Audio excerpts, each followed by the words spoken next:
ताज्या बातम्यांसाठी ABP माझाला subscribe करा आणि बेल आयकॉन प्रेस करा।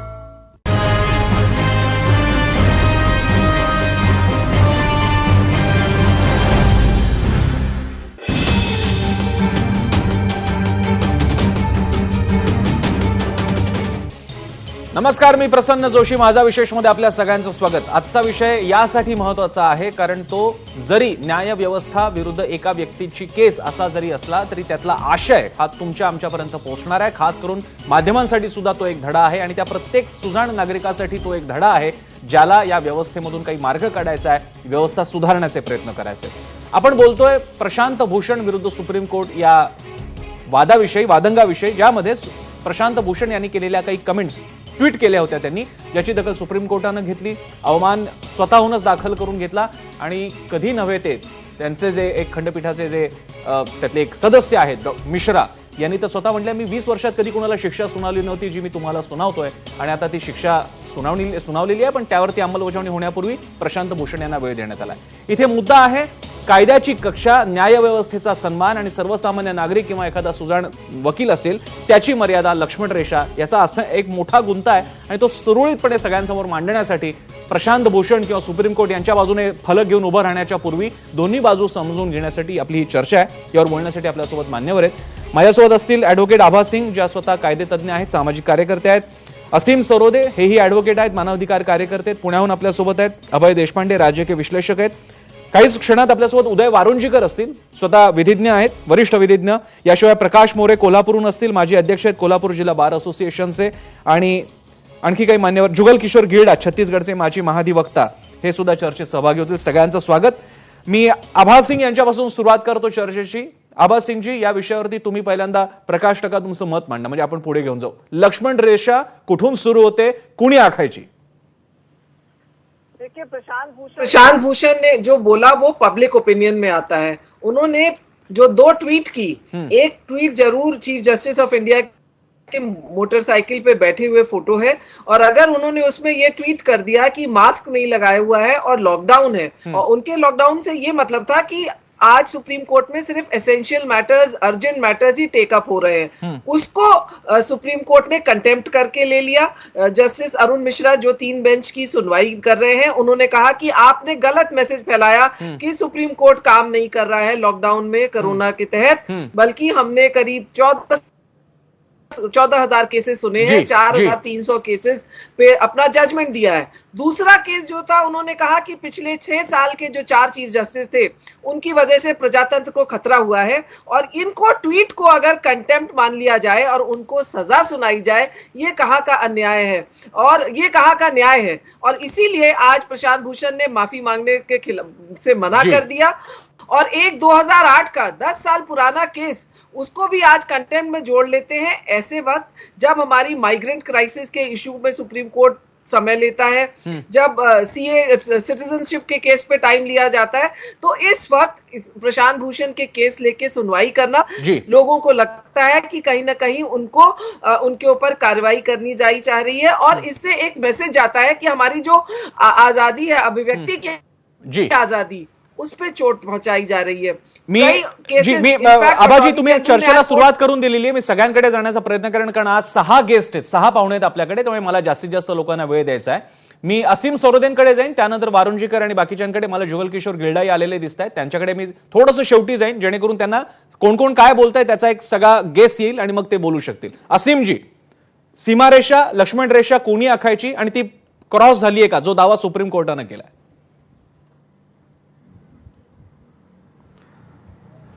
मला असं वाटतं की जे अधिकार पदावर बसलेले आहेत आणि जे डिसिजन मेकर्स आहेत त्यांच्या प्रत्येक कृतीचं विश्लेषण होऊ शकलं पाहिजे, आणि ते होते बरेचदा। त्यामुळे जे अधिकार पदावर बसलेले आहेत त्यांची सहनशीलता ही त्यांना वेगळ्या पातळीवर नेण्याची गरज आहे असं मला वाटते। त्यांनी लगेच भावनाप्रधान होऊन दुखावून घेणं स्वतःला आणि कोर्टाचा अपमान झालेला आहे असं म्हणणं याच्यामध्ये सुद्धा कुठेतरी फरक पडला पाहिजे असं केवळ मी म्हणत नाही, तर वाय.सी. चंद्रचूड यांनी अनेक जजमेंट दिल्या, त्याच्यामधून हे सांगितलेलं आहे.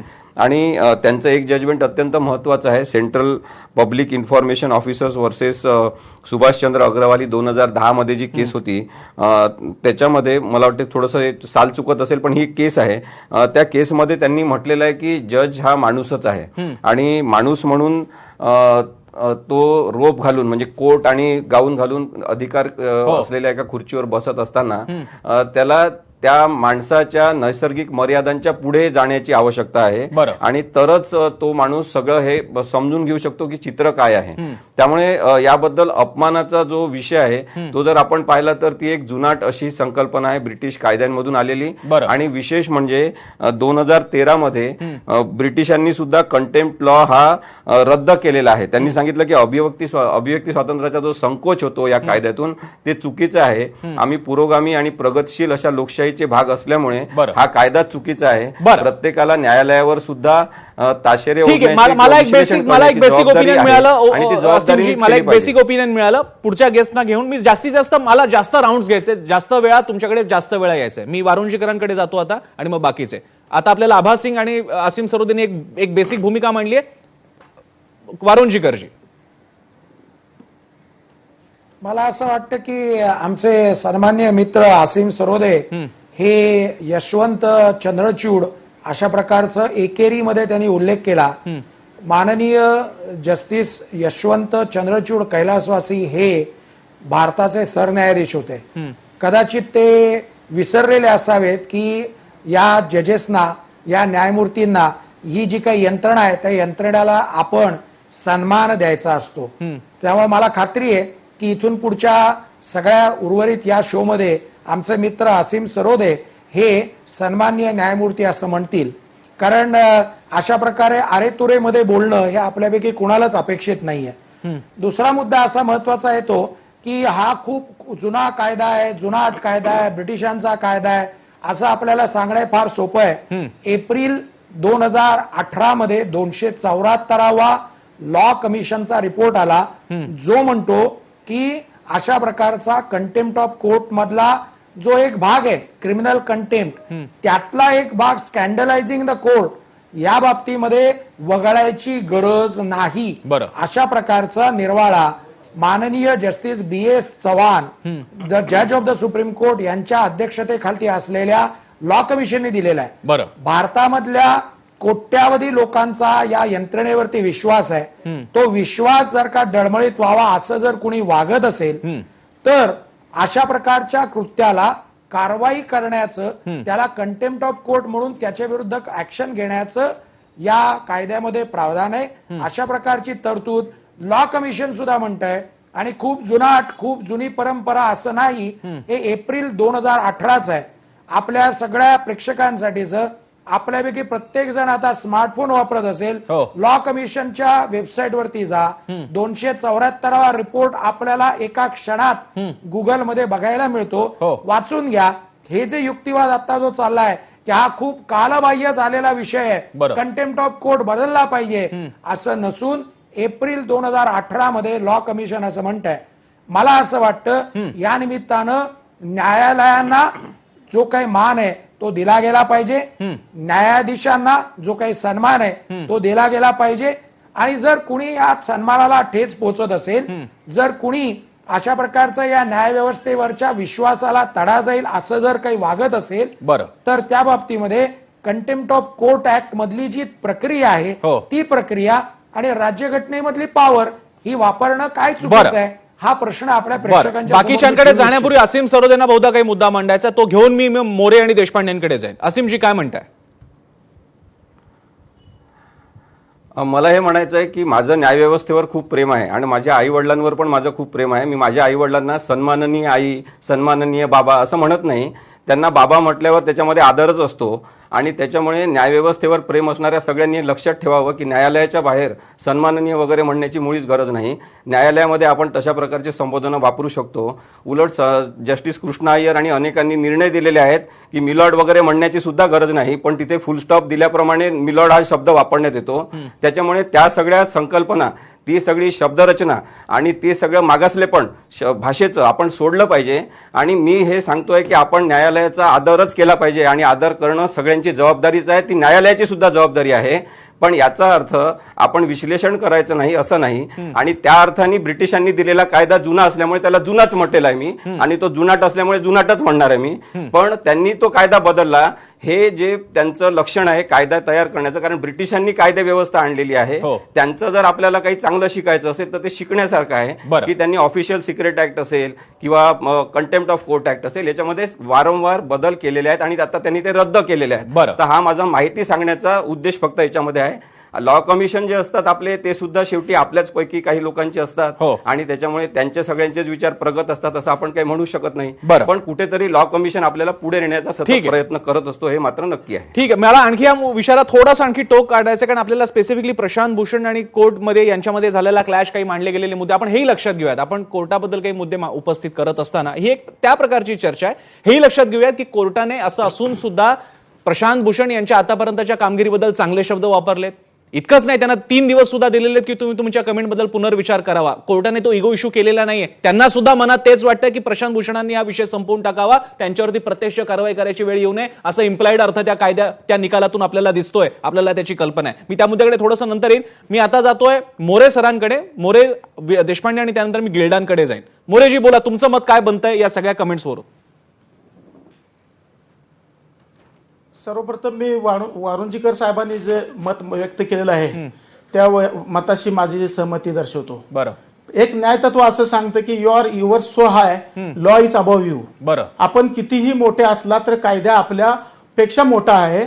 आणि ज्यावेळी आपण लोकशाहीमध्ये राहतो त्यावेळी लोकशाहीमध्ये न्याय संस्था ही अतिशय महत्वाचा घटक आहे आणि न्याय संस्थेचं पावित्र्य टिकवणे ही प्रत्येकाची जबाबदारी आहे. बरं, आता न्याय संस्थेची प्रतिष्ठा ही वकिलांची प्रतिष्ठा आहे आणि न्याय संस्थेची आणि वकिलांची दोन्हींची जी प्रतिष्ठा आहे हे संतुलित समाजाचं लक्षण आहे. बरं, त्यामुळं कुठल्याही परिस्थितीमध्ये न्याय संस्थेचं प्रतिष्ठा राखणे ही वकिलांची जबाबदारी आहे. आता भारताची जडणघडण जर आपण बघितली तर याच्यामध्ये अनन्यसाधारण महत्व आहे न्याय संस्थेला. कारण किशोर भारतीचं जजमेंट असू दे किंवा आणखी काही जजमेंट असू देत, प्रत्येक वेळी लोकशाही प्रगल्भ करण्यासाठी किंवा गाढ करण्यासाठी या न्याय संस्थेनं काम केलेलं आहे. त्यामुळे प्रशांत भूषणनी हा विषय इतका ताणणे आवश्यक नव्हतं असं मला वाटतंय. बरं, एक तुम्ही जसं मोरे सर तुम्ही अगदी चांगला शब्द वापरला, जेवढं ताणलंय तेवढं ताणायला नको होतं. लोकांची अशी भावना आहे मोरे सर, आणि हा प्रश्न मी वारुंजीकरांना पण हा गृहीत असेल, हवं तर नंतर उत्तर द्या, की जसं प्रशांत भूषणांनी ताणलं म्हणा नाही ताणलं म्हणा, त्याचप्रमाणे लाखो पेंडिंग केसेसमध्ये एक ऍक्टिव्हिस्ट वकिलाचं काही एक म्हणणं, काही एक कमेंट असतील, त्याला अगदी अनेक न्यायाधीशांनी मिळून त्याच्यावरती अशी माणसं सुप्रीम कोर्ट लगेच ऍक्ट करतंय, लगेच त्याला उत्तर देतंय वगैरे, हे करायची गरज होती का? म्हणजे मी ताणायचा मुद्दा असेल तर ताणण्यासारखे इतके मुद्दे असताना अशा प्रेफरन्सचा विचार करायचा की नाही? मोरे सर, प्रेफरन्स बद्दल सुप्रीम कोर्टासमोर नम्रपणे विचारायचं की नाही? सर, लाख केसेस भारतात पडलेल्या आहेत, सर तुमची जरा नजर तिकडे पडू द्या सर, म्हणायचं की नाही? कोर्टासमोर विचारा ना. तुम्ही पब्लिक फोरम वापरायला लागलाय, त्यासाठी ट्विटर वापरायला लागलाय आणि ट्विटरवर आपण काही भाष्य करताय. सुप्रीम कोर्टाच्या 4 चीफ जस्टिस ऑफ इंडियाच्या बाबतीत तुम्ही काही मत व्यक्त करताय. हे मत व्यक्त करण्याने त्याच्यानंतर आपण असं म्हणताय की हे पर्टिक्युलर त्या जजेस बाबत होतं, हे सुप्रीम कोर्टाबाबत नव्हतं. असं नाही, जे सुप्रीम कोर्टाच्या जजेस बाबत जे मत व्यक्त केले ते सुप्रीम कोर्टाबाबतच मत व्यक्त केले असं मानण्यात येईल. ठीक आहे, गिल्डा सरांकडे जाण्यापूर्वी अभय देशपांडे बोलतात. अभय देशपांडेंची फक्त एक वेगळी ओळख पण करायला हवी, ते नुसते विश्लेषक म्हणून नाहीये, ते स्वतः कायदे पदवीधर आहेत, त्यांचा अभ्यास आहे त्या विषयाचा, आणि म्हणून सुद्धा आम्ही त्यांना आमंत्रित केलंय. देशपांडेजी. प्रसन्न असं आहे की न्यायालयाची प्रतिष्ठा राखली गेली पाहिजे, ती सर्वांनी ठेवली पाहिजे. तशी ती जबाबदारी फक्त समोरच्याच बाजूकडे नसते, तर त्या पदावर बसणाऱ्या लोकांवर किंवा त्या व्यवस्थेत काम करणाऱ्या लोकांवरही असते. आता प्रशांत भूषण यांनी केलेल्या ट्विट संदर्भात एक पहिलं ट्विट, ज्याच्या दोन्ही ट्विटचा आभा सिंग यांनी उल्लेख केला, त्यात पहिल्या ट्विटमध्ये त्यांनी माझी 4 मुख्य न्यायमूर्तींचा उल्लेख केलाय. तर मला वाटतं की त्या 4 न्यायमूर्तींपैकी कोण आहे, दोन उदाहरणं तर आपल्या समोर आहेत. त्यातली 2 उदाहरणं आहेत. त्यातले एक न्यायमूर्तींच्या संदर्भात त्यांच्या 4 सहकाऱ्यांनी पत्रकार परिषद घेऊन प्रश्नचिन्ह उभे केले होते आणि त्या पत्रकार परिषदेमुळे न्याय व्यवस्थेची प्रतिष्ठा वाढली नसेल एवढ्याबद्दल तरी बाकीचे वक्ते मला वाटतं सहमत होतील. दुसऱ्याच्या संदर्भात परत एकदा वादग्रस्त चर्चा झाली की निवृत्तीनंतर लगेच त्यांनी संसदेचं सदस्यत्व स्वीकारावं का या संदर्भात चर्चा झाली आणि काही वेगवेगळी मतं मांडली गेली. अशा परिस्थितीमध्ये एखादी व्यक्ती मागच्या 6 वर्षाच्या संदर्भात आपलं काही विधान करत असेल तर त्या पदावर बसलेल्या व्यक्तीच्या संदर्भात ते विधान व्यवस्थेच्या संदर्भातलं नाही. दुसऱ्या ट्विटच्या संदर्भात मला वाटतं फोटो शेअर केला त्यांनी, त्याच्यात न्याय व्यवस्थेची अप्रतिष्ठा होते असं वाटणारे काही लोक असतील, तसं होत नाही असं वाटणारे पण काही लोक आहेत. त्यामुळे त्या व्यक्तीची अप्रतिष्ठा झाली असेल तर त्याच्यासाठी डिफॉर्मेशन सारखे वेगळे मार्ग पण उपलब्ध आहेत. मला वाटतं प्रसन्न, मी जुनाट कायदा असं म्हणणार नाही, पण प्रत्येक कायद्याचं तो स्क्रॅप करण्याची गरज असली तरी त्याला रिव्हिजिट करण्याची गरज ठराविक कालावधीनंतर निर्माण होते आणि ती केली पाहिजे. आणि ती समीक्षा जेव्हा कन्स्ट्रक्टिव्ह असते आणि त्या व्यवस्थेविरुद्ध नाही तर त्या व्यवस्थेमध्ये निर्माण झालेल्या त्रुटी दूर करून ती परिपूर्ण करण्यासाठी असते, ते कन्स्ट्रक्टिव्ह क्रिटिसिझम हे त्याच मार्गाने स्वीकारलं गेलं पाहिजे. आणि कंटेम्प्ट हा असा आहे, श्रद्धा आणि अंधश्रद्धेमध्ये जेवढी धूसर एक रेषा आहे तेवढीच धूसर रेषा ही कन्स्ट्रक्टिव्ह क्रिटिसिझम आणि क्रिटिसिझम साठी आहे. खरं देशपांडे, आणि त्याला आणखी गुंतागुंत तेव्हा वाढते जेव्हा ते माध्यम ट्विटर सारखं असतं जिकडे काय 140 अक्षरांमध्ये तुम्हाला गोष्टी मांडायच्या असतात. तुम्ही वाक्य एक लिहिलेलं असतं ज्याचा अर्थ फार वेगळ्या प्रकारे काढला जाऊ शकतो. तो काही एस्से नाहीये, तो निबंध नाहीये, ना तो ब्लॉग पोस्ट आहे, ना ती फेसबुक पोस्ट आहे, ते ट्विट आहे. आणि त्यामुळे त्याचा अर्थ कसा काढायचा ह्या 4 निवडक 140 अक्षरांमध्ये किती अर्थ काढाल त्याच्यावरती आहे. मी आता गिल्डा सरांकडे जातो. गिल्डा सर, आपल्या या पॅनल मधल्या सगळ्यांनी आपापल्या भूमिका मांडलेल्या आहेत. तुम्ही हा विषय कसा पुढे घेऊन जाल? आप कैसे आगे लेके जाएंगे इस सब्जेक्ट को, इस विषय को? मला मराठीत बोलता येईल, काय प्रॉब्लेम नाही. बोला. तरी मी छत्तीसगडचा महाधिवक्ता असलो तरी मी मूळ मराठी माणूस आहे. बोला. आणि प्रशांत भूषण यांनी जे काही दुसरं ट्विट केलेलं आहे न्यायमूर्ती शरद बोबडे मुख्य न्यायाधीशांच्या बद्दल, ते न्यायालयाची अवमानना करणारच आहे आणि त्याबद्दल कोणालाही वाद असू नये. कारण की त्या ट्विटमध्ये त्यांनी म्हटलं आहे की न्यायमूर्ती बोबडे हे हार्ले डेव्हिडसन बाईकवर फिरतायत आणि सगळी न्याय व्यवस्था त्यांनी बंद करून ठेवलेली आहे आणि अशा प्रकारे त्यांनी न्यायालयाचा अवमान केला. देशपांडे साहेब आणि सरोदे साहेबांनी जी म्हटलं की प्रतिष्ठेचा विषय हा काही न्यायमूर्ती शरद बोबडे यांचा इंडिव्हिज्युअल प्रतिष्ठेचा विषय नसून हा पूर्ण न्याय संस्थेचा आहे. आणि प्रसन्नजी, मी तुम्हाला सांगतो की गेली 36 वर्षापासून मी वकिली व्यवसायात आहे. 36व्या वर्षी मी सरकारी वकील झालो आणि त्यावेळेला सन्माननीय बाळासाहेब ठाकरे यांच्या विरुद्ध मुंबई उच्च न्यायालयाच्या नागपूर खंडपीठात अशाच प्रकारचा खटला चालला होता. त्यामध्ये त्यावेळेचे माजी महाधिवक्ता ऍडव्होकेट अरविंद बोबडे हे बाळासाहेब ठाकरेंतर्फे युक्तिवाद करत होते व न्यायमूर्ती शरद बोबडे सध्याचे मुख्य न्यायाधीश त्यांना सहाय्य करत होते. तर न्यायमूर्ती अशोक देसाई यांच्या समोर असाच युक्तिवाद करण्यात आला की बाळासाहेबांनी जे काही म्हटलं न्यायव्यवस्थेबद्दल ते बोनाफाईड बिलीफ मध्ये म्हटलं, पण तो युक्तिवाद मुंबई उच्च न्यायालयाच्या नागपूर खंडपीठाने फेटाळून लावला आणि त्यांनी असं मत न्यायमूर्ती अशोक देसाईंनी असं म्हटलं की हे न्यायालयाच्या अवमान्यतेत मोडते. पण तो निकाल टेक्निकल ग्राउंडवर सर्वोच्च न्यायालयाने बदलवला, तो टेक्निकल ग्राउंडवर बदलवला. आणि दुसरी गोष्ट, ज्या पॅनलमध्ये सहभागी झालेल्या वक्त्यांनी म्हटलं आहे की हा कायदा आउटडेटेड झाला, 1971चा कायदा, या कायद्याची घटनेशी तो सुसंगत आहे किंवा नाही याची तपासणी सर्वोच्च न्यायालयानेच केली आणि क्रिमिनल कंटेम्प्ट किंवा कंटेम्प्ट ऑफ कोर्ट्स ऍक्टच्या सगळ्या प्रोव्हिजन अनालाइज करून हे उदय वारंजीकरांना माहित असेल की हा कायदा घटनानुसार केलेला आहे असं ठरवलं. आणि अनेक निर्णय जे आलेले आहेत ते असे आहेत की जर न्यायालयाबद्दल अनुद्गार काढले तर ते न्यायालयाच्या अवमाननेत मोडतं. आणि त्यामुळे या प्रकरणात प्रशांत भूषण यांनी न्यायालयाचा अवमान केला आहे हे माझं ठाम मत आहे. पण त्याबद्दलची जी प्रोसिजर जी काय अडॉप्ट केलेली असेल त्यावेळेस आपण त्याच्यावर नंतर जाऊ. मी पण गिरणार सर, मी न्यायालयाचा तुम्ही अवमान तुम्ही झाला. जसं म्हणाला तसं त्या प्रोसिजर बद्दल आणि पुन्हा इम्प्लाइड अर्थाकडे आपण पुन्हा एकदा जाऊयात. मी त्यापूर्वी एक ब्रेक घेतोय आणि ब्रेकच्या पूर्वी लोकांनी, प्रेक्षकांनी हे लक्षात घ्यायला हरकत नाही, जे आपल्याला गिल्डांनी फार महत्त्वाच्या गोष्टीकडे लक्ष वेधलं. लक्षात घ्या, कोर्ट ही व्यवस्था घटनेची कस्टोडियन आहे. जेव्हा घटनेच्या पलीकडचा काही कायदा उद्या जर का लोकसभेने पारित करायचं ठरवलं, बहुमताच्या जोरावरती कोणाला राज्याभिषेकच करायचं ठरवलं, तर काही कायदा करता येईल. पण तो काहीही कायदा असला तरी सुद्धा तो सुप्रीम कोर्ट त्याच्यामध्ये हस्तक्षेप करू शकतं आणि ती पवित्र ताकद, या कस्टोडियनची ताकद कोर्टाकडे असल्यामुळे त्याचं पावित्र्य, तो पावित्र्य शब्द आवडो किंवा न आवडो, तुम्हाला जपलं पाहिजे. ते जपणं जर का बंद झालं सर्वसामान्यांकडनं, तर मग लोकप्रियतेचे कायदे बनायला सुरुवात होऊ शकते आणि म्हणून कोर्टाचं एक वेगळं महत्व आपण इकडे जर अधोरेखित केलं पाहिजे. मी एक छोटासा ब्रेक घेतो. ब्रेकच्या नंतर मी हा मुद्दा घेऊन पुन्हा जाईन. गिल्डांनी आपल्याला नवीन मुद्द्याकडे आणलेला आहे, तो घेऊन मी आभा सिंग आणि असीम सरोदेंकडे जाणार आहे. ब्रेक नंतर पाहत राहा एबीपी माझा.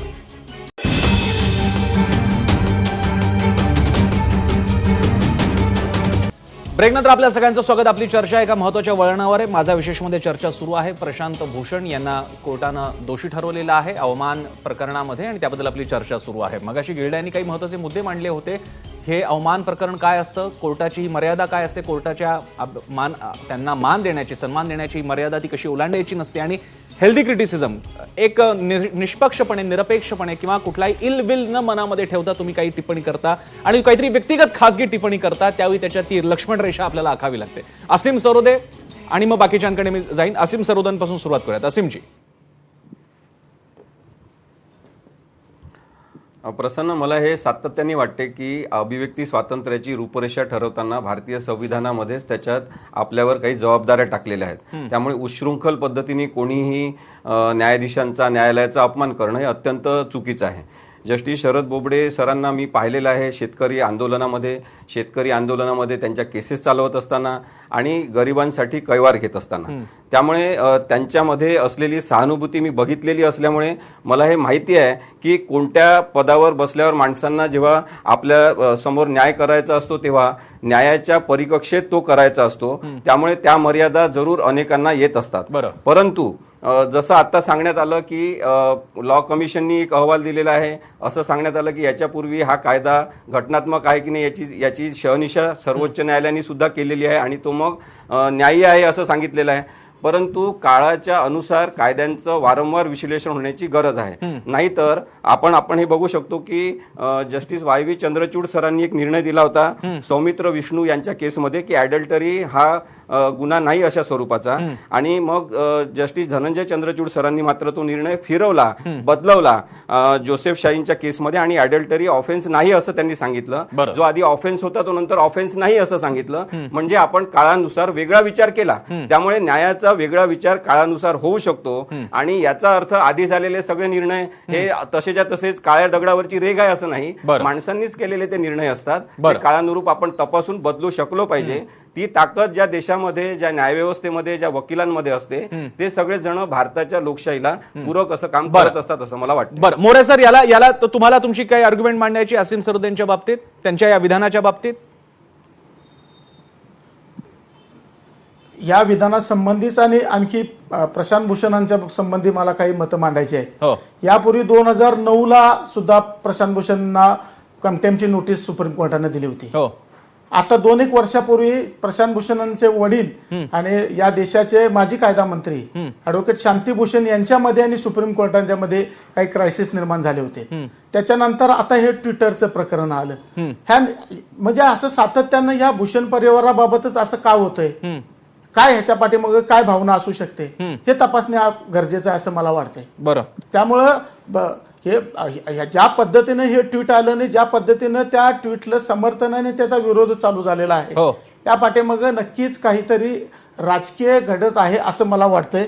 आणि त्यामुळं हा विषय जाणीवपूर्वक ताणायचा आणि त्याच्यामधून अप्रत्यक्षपणे काही टार्गेट साधायची अशा पद्धतीचा विचार दिसतोय असं मला इथं वाटतंय. त्यामुळं न्याय व्यवस्थेची प्रतिष्ठा जपण्यासाठी मोरे सरांनी काही एक गंभीर मुद्दा मांडलेला आहे. त्याच्यामध्ये मोरे सर यांनी काही मुद्दा मांडलेला आहे. प्रशांत भूषण, शांती भूषण या वडील आणि मुलगा, म्हणजे वडील मुलगा हे नातं महत्वाचं नाहीये, दोघे लॉ प्रोफेशनल्स आहेत, मोठे महत्वाचे राहिलेले आहेत. त्यांचा दरवेळी हा क्लॅश का होतो, त्याच्यामागे काही कारण आहेत का? मोरे सर आपलं लक्ष तिथे वेधायचा प्रयत्न करतायत. बहुधा आभा सिंग यांना याबद्दल उत्तर द्यायचं. आभाजी, इसका पीछे देखिए, मेरा intention क्या है? ऐसी साफ-साफ- क्या बातें हैं कि सिर्फ ये दो लोग हर बार अगेंस्ट द लॉ सिस्टम खड़े हैं, ऐसा लग रहा है? इन दोनों में क्यों कॉन्फ्लिक्ट दिखाई दे रहा है? ऐसा मुद्दा उठाया है प्रकाश मौर्य जी ने।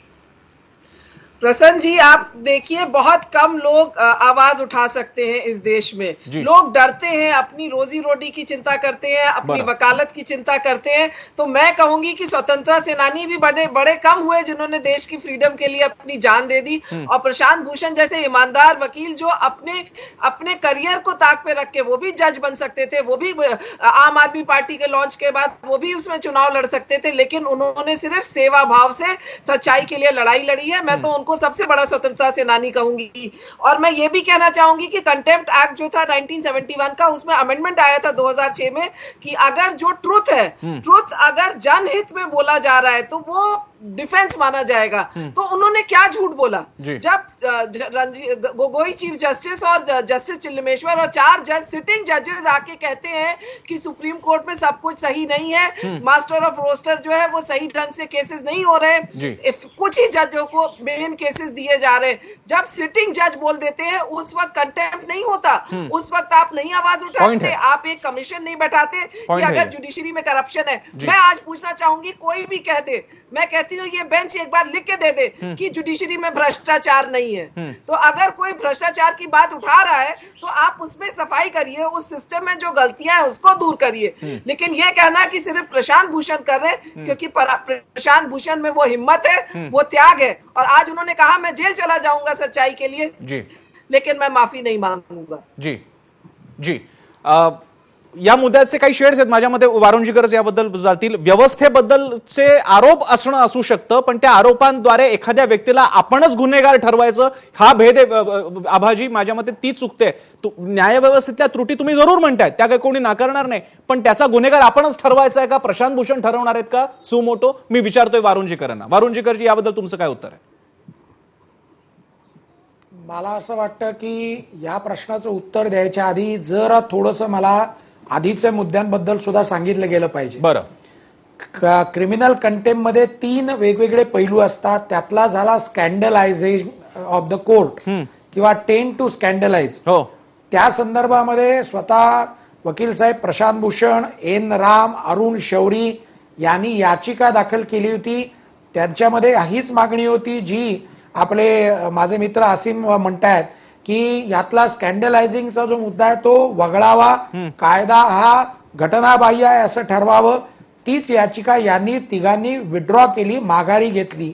ही गोष्ट आपल्याला माहिती असणं आवश्यक आहे, कारण हा कायदा हा वैध आहे आणि घटनेच्या चौकटीत आहे। ही गोष्ट म्हणजे त्यानिमित्तानं स्पष्ट होऊ शकते। बरं, उरला मुद्दा नंबर 2 की आमचे मित्र अभयनी जे सांगितलं देशपांडे साहेबांनी की व्यक्ती आहे का व्यक्तीच्या विरुद्धची टीका आहे का व्यवस्थेच्या विरुद्धची टीका आहे, त्याच्यामध्ये निकालपत्रामध्ये अतिशय सुस्पष्ट आहे की या दोन्ही टीका ज्या केलेल्या होत्या, या दोनही टीका या व्यक्ती केंद्रित टीका नव्हत्या, त्या व्यवस्था केंद्रित टीका होत्या, त्या व्यवस्थेवरची टीका होत्या। बरं, मग आता प्रश्न असा निर्माण होतो की माननीय सर्वोच्च न्यायालयाचं, उच्च न्यायालयाच्या निकालपत्राचं क्रिटिसिझम करणं शक्य आहे का? त्याच्यावरती टीका टिप्पणी करणं शक्य आहे का? कायदा असं म्हणतोय करता येतं। मीच नव्हे तर आज या माझ्या बरोबर बसलेले अन्य 5च्या 5 जे काही सन्माननीय पाहुणे आहेत, हे सगळे आम्ही कितीतरी वेळा आजपर्यंत न्यायालयाच्या निकालपत्रांचं क्रिटिसिझम केलेलं आहे, परंतु ती करण्याची एक पद्धत असते।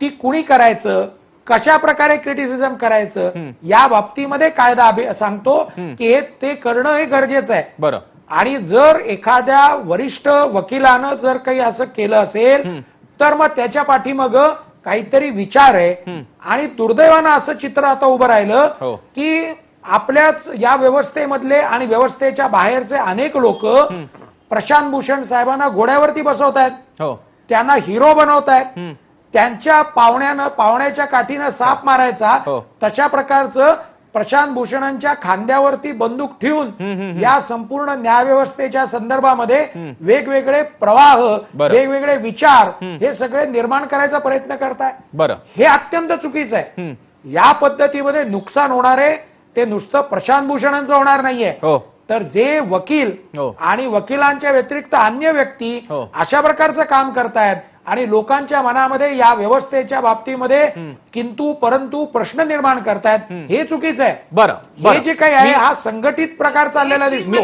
दुर्दैवानं कि शिव शंकर के केस में 1988 में शिव शंकर का जो केस था उसमें सुप्रीम कोर्ट ने बड़े साफ कहा था, एक तो पहली बात स्कैंडलाइजिंग द कोर्ट नहीं है, क्या चीज स्कैंडलस है क्या चीज स्कैंडलस नहीं है वो कौन तय करेगा. और उसने ये भी कहा था कि अगर क्रिटिसिज्म है और वो क्रिटिसिज्म अगर न्याय व्यवस्था में इंटरफियर नहीं करता एडमिनिस्ट्रेशन ऑफ जस्टिस में तो उसको आप कंटेम्प्ट नहीं बोल सकते. तो ये अब इसमें आएगा कि ये कंटेम्प्ट है कि नहीं है. अगर हम कह रहे हैं कि 4 सुप्रीम कोर्ट के जजेस ने डेमोक्रेसी पे प्रजातंत्र पे आघात किया है उनके उसने, तो उसको आप एक क्रिटिसिज्म मान लीजिए ना. करप्शन पे क्या हम IAS IPS के खिलाफ करप्शन के लिए नहीं बोलते? कल पुलिस कमिश्नर को रिजाइन करने के लिए टीवी पे चल रहा था. बरोबर, माझा तोच मुद्दा आहे वारुणजीकरजी. म्हणून मी मगाशी म्हणतोय तुम्हाला की सिस्टीम बद्दल बोलतात का व्यक्तीबद्दल. मला असं वाटलं, मला प्लीज दुरुस्त करा, की प्रशांत भूषण ही लाईन मर्यादा ओलांडून ती व्यक्तीवरती गेले, तिथे चुकले. ते व्यवस्थेबद्दल बोलत नाही.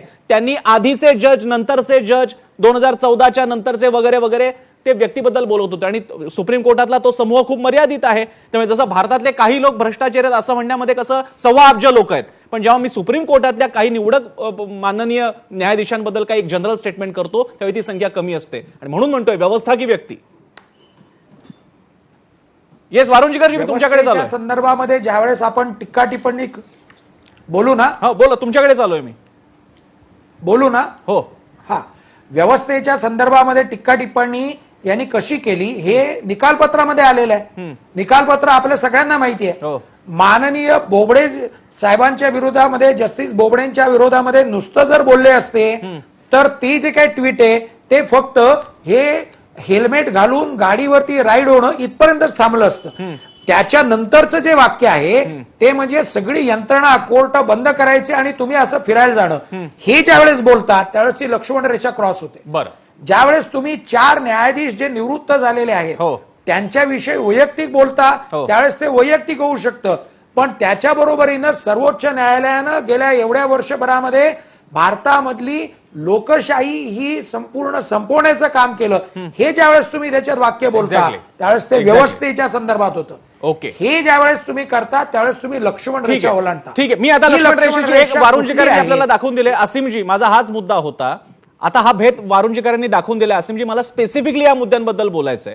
बोबडेंच्या त्या बाईकवरती बसणं हा एक भाग झाला, त्याबद्दल तर आहेच कोर्टाने म्हटलेलं. आणि त्याच्या पलीकडे जे एक प्रचंड मोठं लोडेड स्टेटमेंट प्रशांत भूषण करतात ज्याच्या कॉग्निजन्स घेतलेला आहे कोर्टाने. माझा तुम्हाला प्रश्न आहे, समजा कोर्टाने इंटरप्रिट केलं असेल आणि प्रशांत भूषण यांना दोषी ठरवलं असेल, त्यानंतर त्यांच्या नावाची प्लॅकार्ड्स घेऊन चळवळीतल्या मान्यवरांनी आणि सगळ्यांनी लगेच फोटो टाकणं, त्यांच्याबद्दल एक वातावरण असं बनतंय की या सुप्रीम कोर्टापेक्षा प्रशांत भूषण मोठे आहेत. हे व्यक्तिस्तोम, हे व्यक्तिपूजन तुम्हाला मान्य आहे का? मग भले ती व्यक्ती तुमच्या दृष्टीने बरोबर असली तरी. नाही, मी आतापर्यंत कोण बरोबर कोण चूक हे सांगितलं नाही. मी भारतीय संविधानानुसार कायद्याची बाजू फक्त मांडण्याचा प्रयत्न केलेला आहे. आणि मला असं वाटते की जर सर्वोच्च न्यायालयाची बाजू घेणारे अनेक बार असोसिएशन असतील, त्याचे अध्यक्ष असतील, तर मग त्यांची पण बाजू घेणारे काही लोक असतील असं आपण समजायला पाहिजे असं मला वाटते. आणि जर प्रशांत भूषण यांनी अपमान केलेला आहे तर म्हणजे प्रश्न आता उपस्थित झाले आहेत ते विचारात घ्यायला पाहिजे की जेव्हा शबरीमाला मंदिराबद्दलचा अत्यंत महत्वाचा निर्णय सर्वोच्च न्यायालयाने दिला, त्याच्यानंतर अमित शहा डायरेक्टली सांगतात की काही हा निर्णय वगैरे पाळू नका, कोणाला येऊ देऊ नका, एकाही स्त्रीला तिथे येऊ द्यायचं नाही. मग हा अपमान नाही आहे का? हे आपण विचार करायला पाहिजे. त्यानंतर एक अत्यंत सन्माननीय असलेले जस्टिस मदन लोकूर यांनी सतत टीका केली की पायी चालणाऱ्या मजुरांबद्दल अत्यंत कडक वक्तव्य त्यांनी केलं. त्या सुप्रीम कोर्टाच्या निर्णयाबद्दल त्यांनी टीका केली. मग माणसं जर जे हे पदावर असलेले आणि अत्यंत राजकीय महत्वाचे असलेले लोक जेव्हा हे सुद्धा टीका करतात, मग त्यांच्यावर पण आम्हाला दिसायला पाहिजे सामान्य माणसांना की त्यांच्यावर सुद्धा कारवाई होत आहे. तर मग निदान हा जो कायदा आहे त्याचा वापर अत्यंत संतुलित पद्धतीने होत आहे असं लक्षात येईल. त्यामुळे प्रशांत भूषण यांनी चूक केलेली आहे हे मला याच्याबद्दल मला काहीच प्रतिवाद करायचा नाही. त्यांनी चूक केलेलीच आहे, त्यांनी लक्ष्मण रेषा सुद्धा ओलांडलेली आहे. पण त्याच्यासाठी ज्या परिस्थिती आहेत त्याचा विचार जास्त करायला पाहिजे. त्यांना शिक्षा पण जरूर करा, त्यांना काय शिक्षा असेल ती कायद्यानुसार झाली पाहिजे. परंतु त्यांनी ज्या परिस्थिती उपस्थित केलेल्या आहेत, ज्या मदन लोकूर यांनी सुद्धा केल्या, त्या परिस्थितींबद्दल आपण विचार करणार असू तर आपण याच्यावर सोल्युशन काढू शकतो. इथे कोणाची बाजू घेण्याची संबंध Exactly. नाही. असीम सरोदेंनी पण महत्वाचा मुद्दा मांडलेला आहे आणि म्हणूनच कार्यक्रमाच्या सुरुवातीला सुद्धा मी म्हणालो आणि लोकांची सुद्धा ही अपेक्षा आहे, कायदे तज्ञांची, माझी न्यायमूर्तींची पण अपेक्षा आहे की तुम्ही एक वेळ कान पिळा नुसते, तुम्ही टीका टिप्पणी करा, दोषी ठरवून त्या व्यक्तीला थेट जेलच्या दरवाजापर्यंत आणून ठेवू नका. इथे लक्ष्मण रेषा दुसऱ्या बाजूने सुद्धा पाळायला हवी होती का? ब्रेक नंतर मी गिल्डा सरांपासून सुरुवात करेन. मला कल्पना वारुंजीकरांना पण बोलायचंय आणि अभय देशपांडे आणि मोरे सर. ब्रेक नंतर शेवटचा टप्पा सुरू होईल. पाहत राहा एबीपी माझा.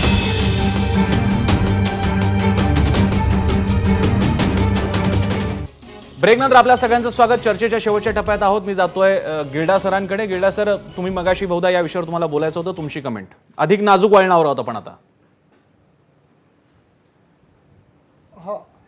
प्रसन्नजी, 3 गोष्टी लक्षात घ्यायला हव्या. एक तर आभा सिंगांनी जे वक्तव्य केलंय शिवशंकरच्या केसबद्दल, PM दिवडा वर्सेस शिवशंकर या केसमध्ये माजी कायदा मंत्री शिवशंकर यांनी केलेलं भाषण हे कंटेम्प्ट मॅटरचं सब्जेक्ट होतं. त्यावेळेला न्यायमूर्ती सव्यासाची मुखर्जींनी निर्णय दिला की न्यायव्यवस्था चांगली करण्यासाठी ते केलं गेलेलं भाषण होतं, त्याच्यामुळे ते फेअर कॉमेंट म्हणून ट्रीट करण्यात आलं. बरं, सध्याची ही केस जी आहे प्रशांत भूषणची आणि मोटरसायकलवरचं ट्विट आणि त्याच्यानंतरची 2 वाक्य की पूर्ण न्यायसंस्थेला ताळे ठोकून न्यायसंस्था बंद करून भारताचे मुख्य न्यायाधीश हे हार्ले डेव्हिडसन बाईकवर राईड घेतात, हे नक्कीच लक्ष्मण रेषा ओलांडणारे आहे. मी असं म्हणत नाही, मी कदापि असं म्हणणार नाही की वकिलांना किंवा व्यक्तींना न्यायालयाच्या निर्णयावर टीका करण्याचा अधिकार नाही. तशी टीका भारताचे किंवा महाराष्ट्राचे जे ऍडव्होकेट जनरल पहिले होते HM सिरवई, वारुंजीकरांना माहिती आहे, त्यांचं कॉन्स्टिट्यूशन ऑफ इंडिया हे पुस्तक प्रसिद्ध आहे. अनेक न्यायमूर्तींच्या जजमेंट्सवर, निकालांवर त्यांनी टीका केली आणि सडकून टीका केली. त्याच्यानंतर दफ्तरींनी टीका केली, पालखीवाल्यांनी टीका सुद्धा केली. आताच्या काळात फली नरिमन जे घटना तज्ञ आहे, ह्या मायग्रंट क्रिसिस बद्दल बोलल्या आभा सिंग, मायग्रंट क्रिसिस बदलचा लेख न्यायमूर्ती मदन लोकूर यांचा मी वाचला. तो किती बॅलन्स्डपणे लिहिला आणि न्यायमूर्ती मदन लोकूर आणि न्यायमूर्ती अजित शहांचा लेख हे जितक्या बॅलन्सपणे लिहिलं आहे, ती ट्वीट जी आहे ती डिसरिस्पेक्टफुल लँग्वेज मध्ये आणि डिस्टेस्ट मध्ये लिहिली आहे. त्याच्यामुळे हे कंटेम्प्ट या सदरात मोडतेच. आणि अभिव्यक्ती स्वातंत्र्य याला सुद्धा काही मर्यादा आहे. आर्टिकल 19(1)(f) खाली फ्रीडम ऑफ स्पीच एक्सप्रेशन वर सुद्धा रिस्ट्रिक्शन्स घातलेले. गिल्डाजींनी आपल्याला तो भेद दाखवून दिलेला आहे. अनेकांना बहुधा कार्यक्रमाच्या या सगळ्या काळात वाटलं असेल की हा भेद ओळखायचा कसा, त्याचा भेद आता उदाहरणासकट गिल्डाने आपल्याला दाखवून दिलाय. मला वेळ अगदी कमी उरलाय, मी वारुंजीकरांकडे जातोय. वारुंजीकर, 1 मिनिट अजून घेईल. मला स्वतःला असं वाटतं की अशा प्रकारची आत्ताची जी व्यवस्था आहे त्याच्यामध्ये आज भारतामधल्या करोडो लोकांचा न्याय व्यवस्थेवरती विश्वास आहे. न्याय व्यवस्थेवरती असणारा जो विश्वास आहे तो या आणि अशा प्रकारच्या कृत्यांमुळं ढासळण्याची शक्यता आहे. आमचे अनेक वकील बांधव आणि वकील नसणारी लोक सुद्धा हे अशा प्रकारच्या बाबतीमध्ये प्रशांत भूषण यांना पुढे पुढे ढकलतात. माननीय सर्वोच्च न्यायालयाने आज जे काही रिपोर्टिंग येत आहे त्याच्या आधारावरती परत यांना विचार करण्याची आणि आपले शब्द माघारी घेण्याची मुभा दिलेली होती. त्यांना 3 दिवस विचार करा, हे माघारी घ्या वाटल्यास, असं देखील सुचवलेलं होतं. जस्टिस गवई बोललेले होते. हे सगळं रिपोर्टिंग आलेलं आहे. पण हे आता दोघांनी अशा प्रकारचं एका लेवल पर्यंत गेलेलं आहे की एका बाजूला कंटेम्प्ट म्हणून निकालपत्र आलेलं, आता फक्त शिक्षेचा भाग उरला. दुसऱ्या बाजूला प्रशांत भूषण म्हणतायत की मला काही करायचं नाहीये, तुम्हाला काय करायचं ते करा. ही जी काही परिस्थिती आहे, ही परिस्थिती या व्यवस्थेला अतिशय घातक आहे, सामान्य माणसाला घातक आहे. दोघांनी असं प्रकारे जाता कामा नये. माननीय सर्वोच्च न्यायालयाने आता काय शिक्षा द्यायची किंवा काय करायचं सर्वोच्च न्यायालय ठरवेल. त्या बाबतीमध्ये काय भविष्य सांगायची गरज नाहीये. शिक्षा होणार आहे, किती होईल काय होईल हा भाग वेगळा आहे. पण प्रशांत भूषणांच्या पाठीमागे उभे असणाऱ्या अनेक लोकांचा जो एक संघटित प्रयत्न चाललेला जो दिसतो तो फार महत्वाचा आहे. काय बरं तो संघटित प्रयत्न आहे? ही जी न्याय व्यवस्था आहे या न्याय व्यवस्थेवरती शिंतोडे उडवा, या न्याय व्यवस्थेची प्रतिमा खराब करा, या न्याय व्यवस्थेच्या बाबतीमध्ये लोकांच्या मनात प्रश्न निर्माण होईल असं- वारुंजीकर, वेळ कमी आहे म्हणून मी थोडंसं तुम्हाला माफ करा, मी तुम्हाला कट करतो, पण हा मुद्दा महत्वाचा आहे. प्रश्न फक्त प्रशांत भूषण यांच्या पुरता मर्यादित नसून त्यानंतर ज्या रिॲक्शन्स येतात, ज्या सोशल मीडियावरती मी बघतोय, मी आजचा विषय जेव्हा फेसबुकवरती टाकलेला आहे, लोकांच्या कमेंट्स अशा आहेत की त्या लोकांना सुद्धा कल्पना नाही की तुमच्या या कमेंटवरनं तुमच्यावरती कंटेम्प्ट दाखल होऊ शकतो. कदाचित तुम्ही एखाद्या वातावरणाचा भाग म्हणून तुम्ही काहीतरी बोलून जाता, काहीतरी कमेंट करून जाता, पण या गोष्टी एवढ्या सोप्या नाहीयेत. हे परसेप्शन सर्वसामान्यांमध्ये असं तयार होणं आणि मग त्या एका महत्वाच्या व्यवस्थेचं खिळखिळीकरण सुरू करणं, याच्यामागे इंटरेस्ट गुंतलेले आहेत का? प्रशांत भूषण यांची इच्छा असो किंवा नसो, याचाही विचार करावा लागेल. ती लक्ष्मण रेषा मात्र ओलांडता कामा नये. इतर ठिकाणी तुमच्या कमेंट्स आणि भाषणबाजी वेगळी असते, कोर्टाच्या बाबतीत ती वेगळी असते, कारण आपल्याला इकडे व्यक्तींच्या पलीकडे कोर्ट नावाची व्यवस्था जी घटनेला जबाबदारी आणि घटनेची कस्टोडियन संरक्षण करते आहे, तिचा मान राखला गेला पाहिजे, ज्याबद्दल सगळ्यांचं इथल्या एकमत आहे. त्या एकमतासह आपण इथे थांबूयात. सगळ्यांचे आभार, गिल्डांचे विशेष आभार, आणि इथेच थांबूयात. पाहत राहा एबीपी माझा.